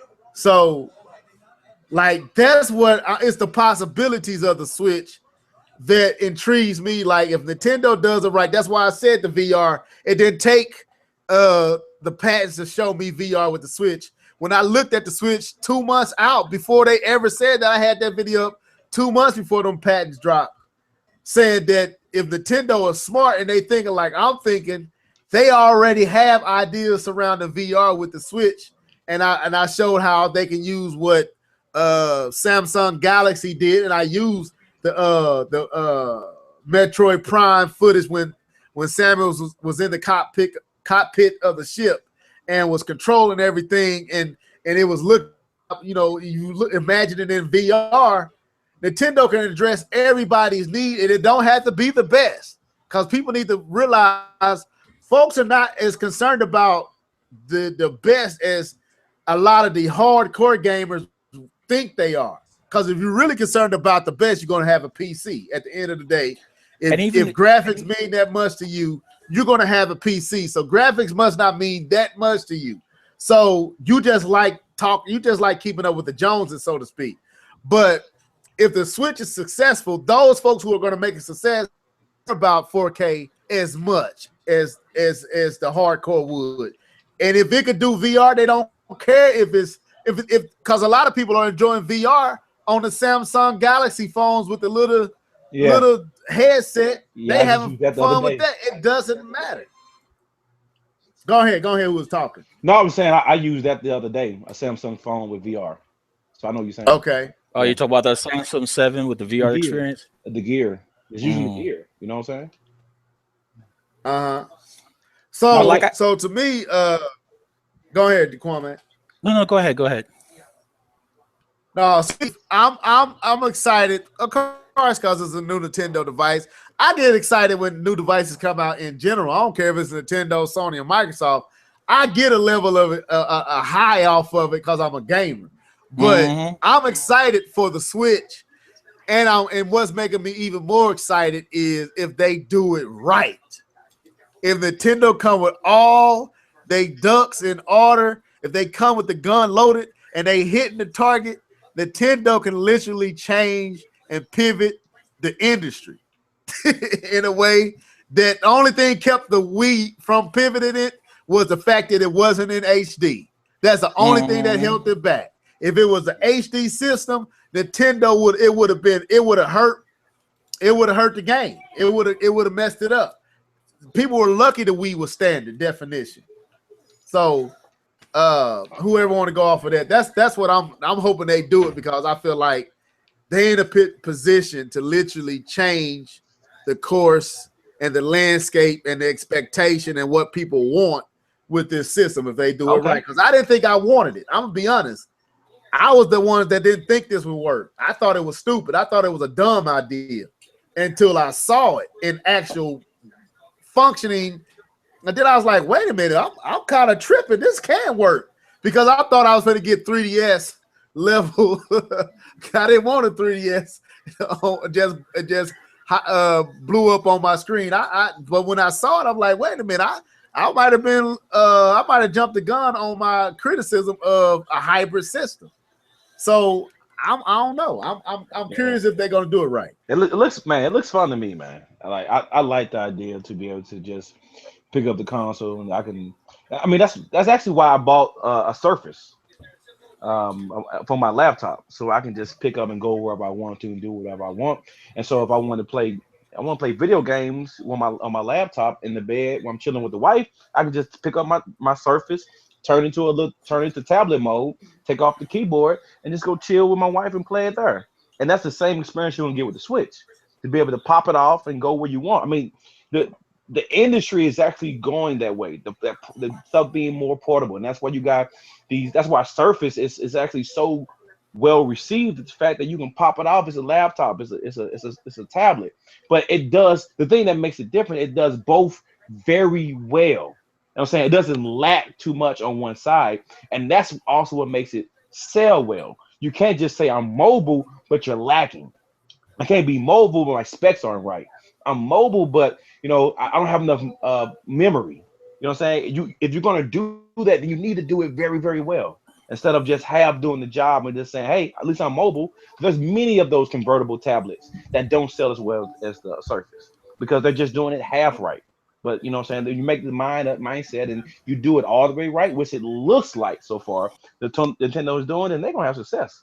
And the generations that's coming up, and I'm gonna let Kwame in, the generations that are coming up, dude, are tablet orientated. They're conditioned for the tablet experience. I tell you right now, my son 14, and he's in his tablet more than he asked me for his tablet more than he asked me to get on the Xbox One, which is his system. He loves it. He want to come down there and play, but he gets lost in games on his tablet. My daughter, which is 6, it's tablets, it's phones. And most of the kids from this millennial, especially them younger, I would say 15, 16 and down, is tablet orientated. And the Switch would fit into their world so seamlessly. They could take it to school and experience where, in a way, it makes sense. And like Quan was saying, it with Jedi and D, all of us are saying, if they market it right, if they plaster it everywhere, and it has an appeal to it that's not bubblegummy and corny and like Nintendo typically does. Nintendo can fix that. Nintendo can appeal to an audience, the audience that they always try to win and they always approach wrong. The kids, they get them with the right marketing. It has to have a cool factor. It has to have, you must own this. This is the new big thing. Nintendo has to do that. And if they do all this right, Nintendo can literally cause the levee to break in the industry, and it can be in a way that damage have folks like they did with the Move and the Connect trying to catch up. I'm serious to be they can do it. I think they should, man. We should have 3 different consoles. I don't believe Nintendo needs to fold and and just not be a console. I hope because Microsoft and Sony is too closely related, you need somebody else to stir the pot. And I hope Nintendo stirs that pot to see, hey, there's other ways to experience gaming. And I hope Nintendo does that. Well, I think that if they're, as far as marketing, that if you want to change the narrative to make it more successful, then don't market this thing as for a home console first and foremost, which is what they said in the beginning. That needs to go away. This thing, if you want the portability, if that's your stress point, if that's what you really want people to do is to play this game on the go. I mean, you saw in the trailer, the vast majority of the gameplay you saw was them elsewhere outside of the home. Right. Market this as a portable console with the option of playing on your television set if you want to do that, and you won't lose anything in terms of graphical fidelity going back and forth. And you need to make sure that you, even though it is, don't belabor the point or don't even mention the fact that this is your 9th gen console. Just call it something, just let it exist in its own space. Because if you look at it from a standpoint of this being a 9th gen console, people are going to be like, wait a minute. You already have a console that probably is going to be less powerful than the 8th gen consoles. You got 2 mid-gen consoles that are more powerful, and you're going to have the next-gen consoles that are more powerful. And who's to say that Microsoft and Sony won't do their version of the Switch? So stay away from that. Keep it in its own space. You dominate the portable gaming market anyway. So that's where you need to be focused on. And if you do it that way, then a lot of the narrative will change. A lot of the negativity towards the Switch will go away. Because people will be like, well, it's the Switch is its own thing. It's not trying to compete with the Xbox One, the PlayStation 4. It's its own unique thing. It's a portable console. I can play on my TV if I want to. The best feature about it is the portability of it. It's not about playing on my TV. It's not about trying to be a hardcore gamer. It's about just being a casual gaming machine. Sell it that way, and then people will be more accepting of it, I think. Okay, Kwame? Well, I'm inclined to agree because take a look at what happened with the 3DS versus the Vita. You know what I'm saying? Even though the Vita was way more powerful and had access to a library that was more extensive than the 3DS per se, 3DS ended up dominating because of the way that they approached, mobile gaming. They had a unique experience, but at the same time was able to set up here and give those third-party experiences that everybody wanted on the go. Right. And with the Switch, like I said, they can kind of bring that whole portability. But the thing is, with having tactile controls versus the actual on-screen, touch controls, it basically, takes away from people obscuring the view because that's what I hate about tablet gaming. You're obscuring your view when you're playing because you don't have a device connected to it most of the time that basically, implements some type of control that takes it away from the screen. Nintendo, they were smart when they included those little Joy-Cons. You know what I'm saying? They were very smart for including them straight out the gate instead of having them as an add-on peripheral. You know what I'm saying? Right. That's the way to capture the whole console market on the go. Make sure it's tactile, because that's what a lot of the gamers like. You know what I'm saying? The kids to sit up here and play on the tablets and whatever, they like the fast food experience, as I say. They don't want the big fine dining experience of gaming. They just want the fast food, the instant gratification. There you go. You know what I'm saying? But for the people that want something a little bit extra, for different controls, you know what I'm saying, for different types of experiences, things like what the Switch is approaching, and like, the gamepad approaching, like the Wiimote approached, you know what I'm saying, and the what is that? Trying to sort of be called to mind what Microsoft is developing with Alumaron. Okay. There are different approaches that they take at a unique spin, and this is what sits up here and puts pressure on the industry to grow, because we don't want to have a monopoly like what happened when the NES came out. The NES came out and they were sitting up here, and basically this is why a lot of third parties don't like Nintendo and they had burned their bridges, is that they put a stranglehold on the market when the market crashed, and they came in to sit up here and build it up again and take advantage of the fact that there was a hole in there. And they had no competitors for a while. You know what I'm saying? They had too much control, and so as a result, people got resentful. When you have different places you can go with your experiences, you know what I'm saying? The market as a whole acts like that whole fast food joint is now a buffet. That's my problem I have with third party now, because I feel like third party has replaced Nintendo. Well, how Nintendo was back then, I feel like third party is now.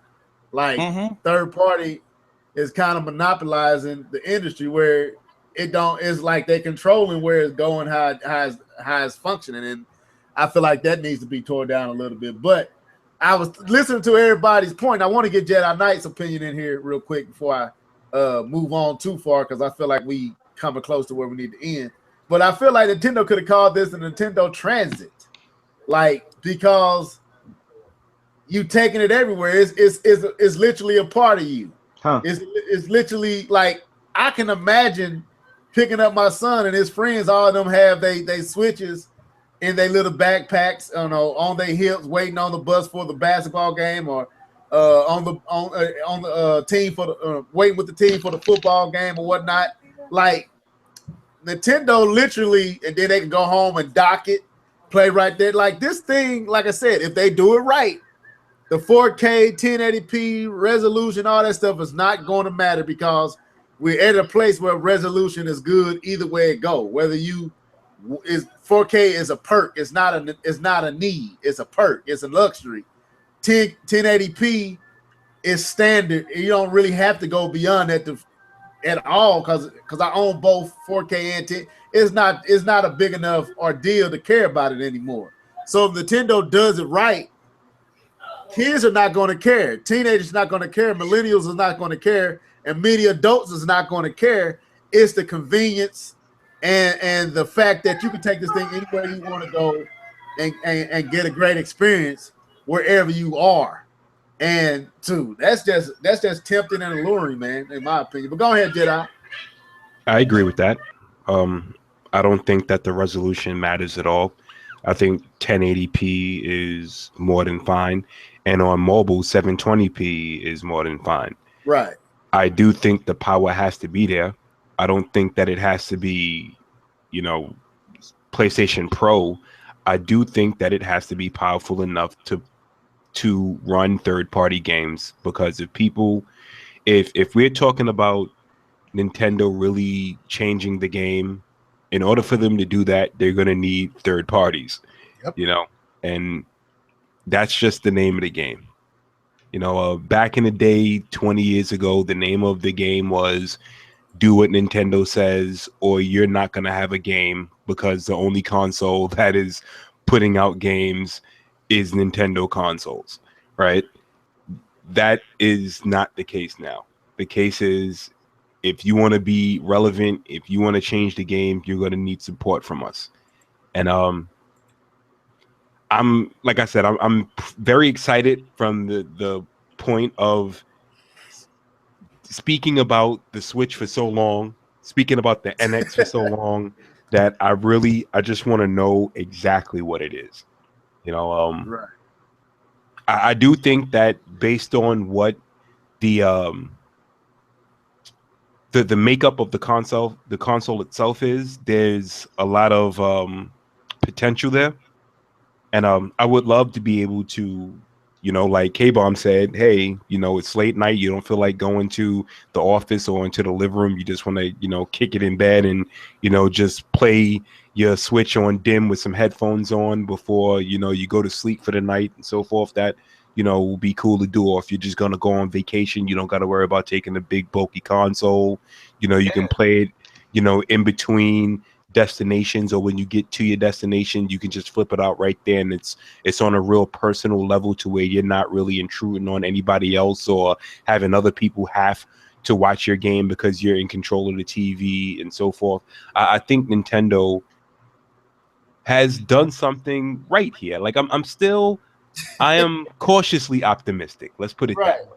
And to your point, Jedi, I'll say just real quick. But to your point, Jedi, I do that with my gaming now. Like I have my Surface with me, and I actually play my PS4 because it has the remote play. So instead of bringing around my PS4, I just pop out my little Surface. I go over to my friend's house, and then I play my PS4 through the network. Like that's why I say the idea of the Switch is cool to me, because I'm gaming similar to that right now. Right. So what I was going to say is the convenience. Like I said, like you was describing, Jedi and K-Bum, you want to stay in your room. Well, you can do this. They said that you can buy the docks are going to be cheap, and you can have a dock in your room. So if I don't feel like leaving my room, I just dock it in my room and play right there. Like I just bought a Roku. How's that how you say it? Roku. Yeah. Now I have Roku on my TV in my bedroom. I mean, I bought the little 39 or 29 from Best Buy. I hooked it up in my bedroom. I got it on my Blu-ray player in my living room upstairs. I have it on my Xbox. I mean, I have, and I'm just talking. You finna talk about Netflix. So everywhere I want to go and watch whatever I want to watch, it don't matter what room I'm in. I can continue the experience right there in the room I'm in. And with Switch, let's say you have a dock in your man cave on your main TV, but you also have a dock in your bedroom, and then when it's like it's so convenient, and I like if the dock is only like $50 or $49 or $29, you can have a dock everywhere, and it don't matter where you at, you can dock it at home. If you want to go, you can play it on the go. It's due, and like I said, if they do it right, if the messaging is right, it could be a problem. It really could be. So I agree. Yeah. All right, so let's do this and we get out of here, man. I want each one of y'all to give me one game y'all want to see, one first-party game, one third-party game, and then we can go. Now, me and D2K already did this, so I skip us for the sake of time. But since we got Kwame, we got K-Bum and Jedi Knight, I need to know one game, first-party wise, one game, third-party wise. And K-Bum, I'm not gonna let you say Zelda Breath of the Wild, so you got to come up with another one. Well, but I'm gonna throw that Kwame. Yeah, now you can say Breath of the Wild if you want. No, that's cool. Kwame. Well, everybody honestly is going to say Breath of the Wild at one point or another, because let's be honest now, taking the approach of Link jumping, and the approach that they take with an open world environment, kind of like the first game, people are looking forward to it. So yeah, I want to see Breath of the Wild, but if you really want to know what I would like to see is Nintendo revive old, games that they had, like Star Tropics, and then push that also. You know what I'm saying? For nostalgia's sake. Try something a little bit different than the usual. You know what I'm saying? As far as third-party games, I would like to see any sports title that EA can sit up here and come up with, you know what I'm saying, that's decent, or 2K that's decent, you know what I'm saying, that will allow for the networking, peer-to-peer networking of the Switches to work when you go with a whole bunch of buddies and whatnot, and you can play with each other on the go. That would be sick. It would take it back, harken it back to the days when we used to have LAN parties and bring our PCs around and play like that. In the days of Doom, and remember, they had these little small cases and used to live here, pimped it out. There you go. That's pretty much it. Okay. Who did I got? So I did Kwame. Okay, Jedi. I want to get a 2D version of Mario. That's my first party.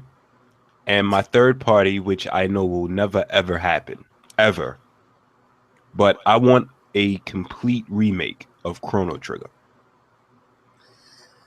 Oh my God. He said the secret sauce right there. Chrono Trigger. I wouldn't say that. I wouldn't say that. And I'm still chafing over Chrono Cross, by the way, because I knew that wasn't meant to be a Chrono game. Yeah. And I've never even played it. Trust me, you don't want to if you're a fan of the original game. I've heard that from people who said that actually played Chrono Trigger, that said the game is good, but if you're a fan of the first, the Chrono Cross is... They shoehorned it with the 3DS version of Chrono Trigger, by the way. With the DS version, they shoehorned the storyline into it to try to sit up here and make sense, but I'm going to be honest with you, it didn't. But that's neither here nor there. Go ahead. Yeah, I've repurchased it for the PlayStation Vita, and I want this game remade. I want a new Chrono Trigger. Okay. K-Bum, first party, third party. What you want to see, man? I want to see good games. I just want to. Oh no, you can't get away with that, man. I can't sneak out the back door. No, we need one, man. We need something. To be honest, man, what I would love to see, which I know probably won't happen. I would love to see from a third party an actual shooter on their console. I would love for them to do that, not just Splatoon, but see a third party shooter on their console. If I don't care if it's a Call of Duty, I don't care if it's Overwatch, I don't care if it's Battlefield, but I would love to see an actual shooter on their system, because like we said before, if it was Overwatch, like, because I know you ain't really big on Battlefield and no, I have a Battlefield right down here, man. Jedi play. I have a Call of Duty sitting right in front of me right now. But I'm playing. But it's what you told me the last time. You told me Overwatch right now is where. It's that's the breath of that was the breath of fresh air in the shooter genre. So if Overwatch was to come, would that persuade you? That would say a lot. The fact that Overwatch barely made it to the consoles to begin with, and the fact that they will put it on the Switch says a lot, because this is Blizzard. This isn't what Activision owns them, but still, this is Blizzard putting this kind of game on the system. So that would say a lot. So I would love to see that. As far as first party, I don't have any dog in this fight. You know, I would love to see Breath of the Wild again. I'm sorry to say that. I mean, I don't care about Mario and Metroid, so none of that excites me. And so anything's for a game to come to first party. Okay. D2K, did you want to share what you had said the last time? Or are you good? I think the last time I said that I want to see Cruise and Blast on the Switch. I was very impressed with what I saw from the arcade version. It's definitely something that the Switch could easily handle, actually make it look even better. And that would really, they need a racer, obviously, but that would be something that would, bring that nostalgia back from a lot of Nintendo fans. People who have gone on to other things can say, yeah, I remember playing Cruise on the N64. Yeah, I might have to holler at this Switch, So stuff like that. I don't know who said it, but I think it was Quam. He said, like, he wanted to see old stuff brought back. That's one of the games that needs to be brought back. Bring back Wave Race, bring back 1080, bring back Star Tropics, bring back Kung Fu, Pro Wrestling, Punch Out. Just go back to the NES library and just look at what you had. I mean, there's a gold mine there of franchises that you can bring back, and it's like the old saying, it's so old it's new again. A lot of people don't even remember half of these things. So yeah. I never experienced them at all. So you're right. for me, I don't think I quite asked it this way, but I want to see Retro Studio with a brand new IP from ground up for the Switch. That's what I want for first party. Of course, I want Zelda. Don't get me wrong. And I want Mario and all that stuff. But I want to see a brand new IP developed by Retro Studios from ground up. I really would love to see something like that. And as far as third party, D2K said something last podcast that has stuck with me. And I just love this franchise, man. I would love to see a new Ninja Gaiden entry. Like, more reminiscent of 1 and 2, not 3. If possible, something in between 1 and 2. Like I like 2, and I like 1, but 2 I like 2 a lot, and I would love to see a new entry into that from Team Ninja, something like that, man. That'd do me wonders. I love a hack and slash like that. So that's my 2.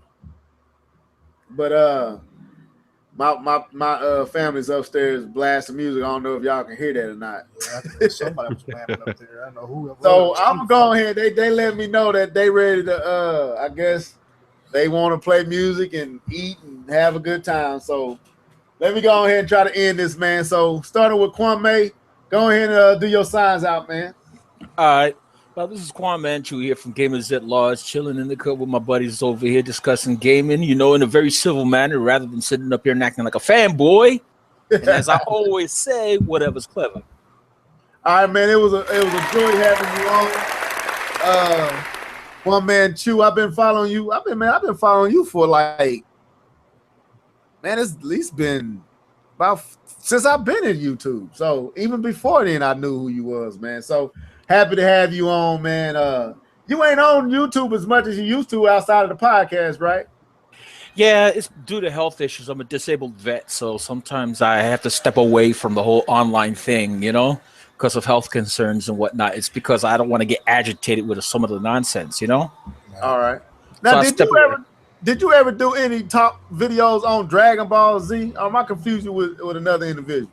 Now, I sat up there and did a couple of things with anime, a couple of videos concerning anime. And the thing is, I even brought out tongue-in-cheek anime to sit up here and make fun, make light of it, and did a review of that. Like B Gotta HK, not for kids, trust me. Okay, man. Well, we're going to have you back on, man. I enjoyed you on, and I like your perspective and opinions, man. It was really really good. Let's throw it over to K-Bum, man. Go ahead and sign out, man. K-Bum 20, you muted if you saying anything. Oh yeah, this is K-Bomb 20 talking on mute again. No, man, I enjoyed the podcast, man. Good talking to you, bro, man. It was like I said, I like your point of views, man. And it was good to finally get back on her. See my boy Jedi Knight. Yes, sir. We're gonna have to start that Madden League up so you can get more of that whooping. That's all good. And no, man, it was good, man. We're gonna hook up back in gaming, man. That was pretty cool, man. I enjoyed the podcast. I'll let y'all. All right, Jedi Knight. Yeah, I'm glad to be back, Quan. It was a pleasure having you here. And D2K, I missed you, bro, man. I'm glad to be back with the guys. I'll be here next Sunday. Okay. D2K. Yeah, this is the salty D2K Prime sitting here mad because the Giants about to blow this daggone game to the Packers.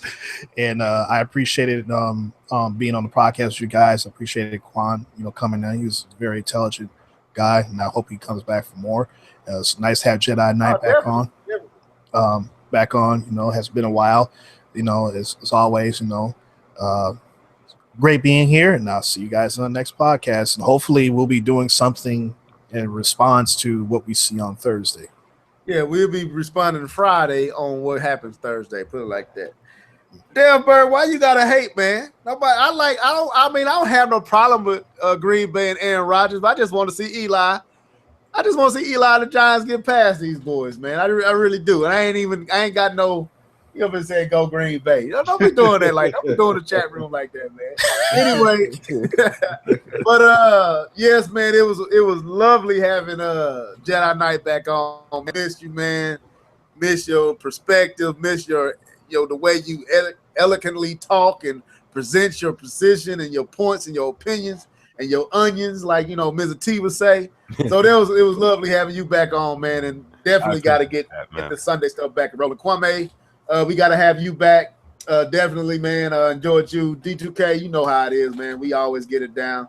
And K-Bum, happy to have you back. Hopefully we get John Shaw in again soon. And Keith, he was on earlier, but he had to do father things, and I guess he didn't get a chance to get it done. So, but this has been the Live Level Gamers podcast. This is 79. And 80 will be a reaction to what takes place on SWITCHFEST. The festivities shall be happening soon. So, anyway, folks, this is Live Level Gamers podcast. Peace. We just play those games.